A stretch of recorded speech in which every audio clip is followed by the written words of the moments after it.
சென்னை போயிட்டு வந்து 3 நாள் ஆயிப்போச்சு. இன்னும் சென்னை விலாக் வந்துட்டுருக்குன்னு சொல்லி யாரும் தப்பா எடுத்துக்காதீங்க. இதுதான் கடைசி விலாக்கு.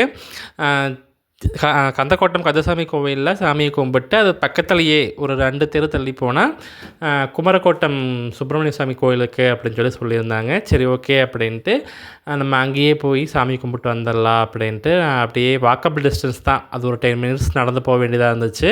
அங்கே போய் ஆனால் அங்கே கூட்டமே இல்லைங்க. சிறுவாபுரியில் வந்து 3 மணி நேரம் நின்னேன். வடபழனியில் ஒரு 1/2 மணி நேரம் நின்னேன். கந்தக்கோட்டத்தில் கூட ஒரு 10 நிமிஷம் லைன் நின்றுருப்போம். ஆனால் குமரக்கோட்டத்தில் வந்து அந்தளவுக்கு க்ரௌடே கிடையாது. நல்லா நிம்மதியாக உட்காந்து பொறுமையாக நம்ம சாமி கும்பிடலாம். சாமிக்கு நம்ம ஏதாச்சும் ஒரு வேண்டுதல் வச்சா கூட அதை நிம்மதியாக செய்கிற மாதிரி முருகனை வந்து ஒரு பொறுமையாக நீங்கள் கும்பிடணும், மனமுருகி வேண்டு கும்பிடணும் அப்படின்னா குமரக்கோட்டம் சுப்பிரமணிய சுவாமி கோவில் வந்து ஒரு பெஸ்ட் ஆப்ஷன் தான் சொல்லுவேன். ஸோ அவ்வளோ ஃப்ரீயாக இருந்துச்சு. அங்கே போய் நிம்மதியாக சாமி கும்பிட்டு அப்புறம் அடுத்து அப்படியே பார்த்திங்கன்னா ஸ்டேஷனுக்கு வந்துட்டேங்க.